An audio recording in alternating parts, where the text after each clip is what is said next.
sur Astroéthique, c'est moi Sandrine, je suis là pour vous parler du nouveau billet qui est en ligne dès à présent sur la pleine lune d'octobre.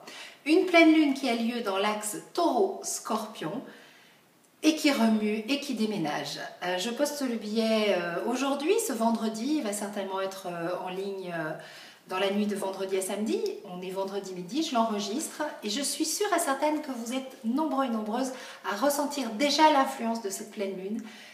Elle est puissante, elle est très intense. Pourquoi? Parce qu'elle met en contact les énergies de Vénus et de Pluton. Alors, Vénus et Pluton en contact, ça fait des profondes transformations. Dès qu'il est question de Pluton, ça se joue à un niveau inconscient, sur des plans très subtils.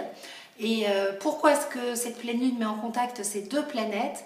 Tout simplement parce qu'elle a lieu dans l'axe Taureau-Scorpion. Le Taureau est dirigé par le signe le Taureau, pardon, et a comme planète maîtresse Vénus, et le Scorpion a comme planète maîtresse Pluton. Et ce qui est intéressant, c'est que au moment de cette pleine lune, une conjonction entre Vénus et Pluton a lieu. Elle a lieu exactement ce vendredi, mais elle est toujours active dimanche, le jour de la pleine lune. Et elle nous parle beaucoup de la transformation des couples. Alors, je sais qu'il y en a certains et certaines qui m'ont écrit des messages, vous parlez toujours des couples, c'est dur quand on n'est pas en couple. Mais justement, il est question de transformer sa vision du couple, de transformer l'amour. Si Vénus rentre en contact de Pluton, Vénus qui est rentrée dans le signe du Capricorne, elle vient nous poser des questions sérieuses, des questions de fond. Alors pourquoi est-ce qu'il est question d'amour en ce moment? Parce que tous les aspects planétaires jouent dans la symbolique du couple. Avant on était dans la balance c'est le couple. Là cette pleine lune elle a lieu dans l'axe 1, maison 7, la maison 1 c'est le moi, la maison 7 c'est l'autre, c'est le nous, c'est le mariage, c'est le couple, donc il est question de ça, je ne vais pas inventer les choses, voilà, c'est pour ça qu'il est question du couple en ce moment. Et parce qu'autour de nous, dans nos vies, actuellement, c'est vrai qu'il y a beaucoup de couples qui explosent, de situations aussi professionnelles qui explosent avec l'impact du carré entre Uranus et Pluton, mais ça se joue beaucoup dans la vie affective. Il y a beaucoup de séparations en ce moment, je peux en témoigner de par mon métier et tout simplement dans mon entourage proche. Et d'autres personnes aussi témoignent de ça. Alors pour les personnes qui sont seules et qui cherchent désespérément l'amour, posez-vous déjà cette question. Quelle est la solution gagnante pour vous de ce célibat? Parce qu'on trouve toujours son confort dans une situation, aussi désagréable qu'elle soit, c'est toujours une solution gagnante d'autre chose. Donc si vous êtes célibataire et que ça vous désespère, ok, je l'entends, je n'en doute pas, je ne mets pas en doute une seconde votre solitude, votre envie de rencontrer quelqu'un, mais c'est aussi une solution gagnante pour autre chose. Et il faut vous poser cette question-là, parce qu'avec Pluton, on se pose des questions de fond. On se pose aussi des questions de fond avec Mercure, qui est en Scorpion, conjoint au nœud nord. Donc là, les discussions, c'est du lourd. En ce moment, la réflexion, les pensées, la communication, les discussions, c'est sur des terrains profonds, on veut de l'authenticité. Donc par exemple, face à des situations de crise dans le couple, c'est des questions essentielles qui sont posées en ce moment. Alors dites-vous bien que tout ça, c'est pourquoi? C'est pour un mieux. Si on passe par des crises, par des périodes difficiles, c'est toujours pour sortir grandi, pour avancer dans notre vie avec un meilleur bagage, pour évoluer.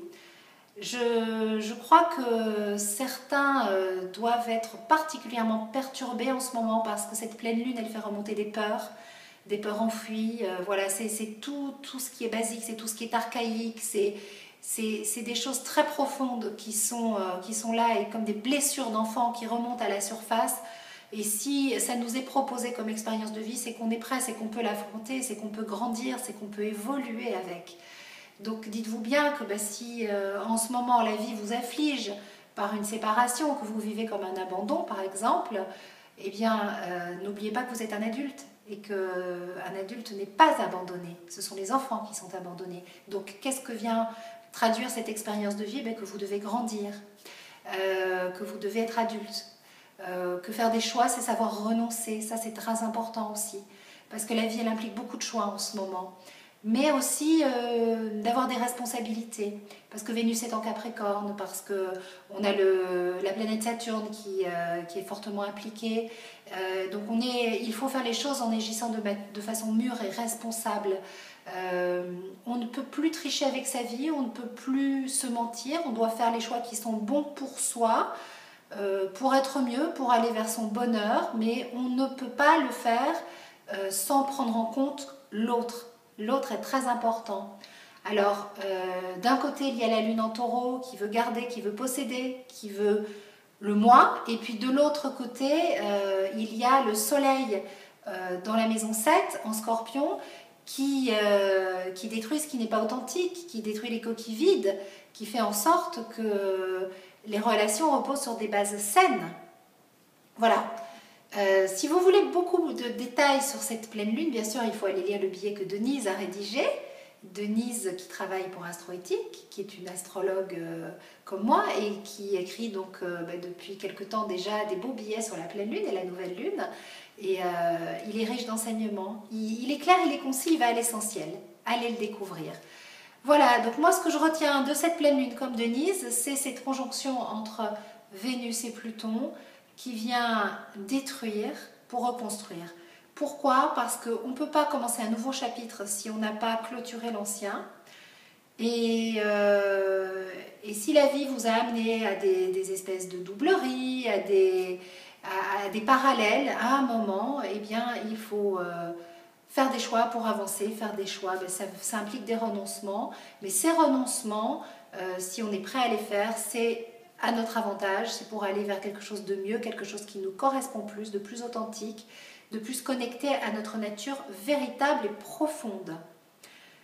Voilà, n'oubliez pas en ces moments difficiles que les événements n'ont pas d'impact sur nous. C'est la façon dont nous les réceptionnons, c'est la façon que nous avons de les gérer qui va déterminer l'impact de cet événement sur nous. Donc faites un gros travail sur vous, méditez, connectez-vous à la lumière, faites appel à vos anges, à vos guides, prenez le temps de respirer. Le matin, le midi, le soir, prenez des moments pour vous, laissez-vous envahir par l'amour, par la lumière, sentez votre cœur qui bat, reconnectez-vous à ça. Dites-vous que si vous êtes en train d'écouter ce message et qu'il y a des mots qui vous parlent, c'est vos anges qui s'adressent à vous, parce que voilà, moi j'ai quelque part un petit peu canalisé le message des planètes, des énergies pour vous les traduire, pour vous les transmettre avec beaucoup d'amour, pour que ça vous aide. Moi aussi je vais puiser ma source d'inspiration, de guérison, d'aide ailleurs, dans mes lectures, dans ma méditation, et ça aide beaucoup, ça fait avancer. Donc vous savez, à chaque fois qu'on se reconnecte à ses intentions, à chaque fois qu'on repose, qu'on fait des déclarations à l'univers, qu'on dit voilà, moi c'est ce que je veux, et bien à ce moment-là, on reçoit les guides, l'univers nous envoie des messages et ça se met en place. C'est pas très compliqué. Il suffit de vraiment y croire et surtout de s'y attendre et de s'autoriser le bonheur et d'être convaincu qu'on le mérite. Même si j'aime pas trop ce mot, parce que voilà, mais voilà, à un moment, oui, vous le valez bien. Voilà. Je vous fais des gros bisous, je vous envoie plein d'amour. Soyez sages, soyez responsables, courageux, continuez d'y croire. Posez-vous les bonnes questions. Ne cherchez pas d'alibi, de fausses excuses, ça ne sert à rien.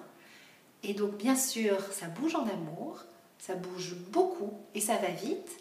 Et en ce moment, dites-vous bien une chose, chaque jour se suit, ne se ressemble pas et vous apporte son lot de surprises et de nouveaux rebondissements. Tout ça parce que Uranus, qui est la planète de l'inattendu, va générer beaucoup d'inattendus. Et puis on a aussi Jupiter en face qui fait une grosse caisse de résonance et donc ça prend des ampleurs. C'est vrai que c'est un petit peu acte de scène 3. Et bon, c'est comme ça. Voilà. Gros bisous. Love, love, love. Et à très vite pour un nouveau billet. Ciao!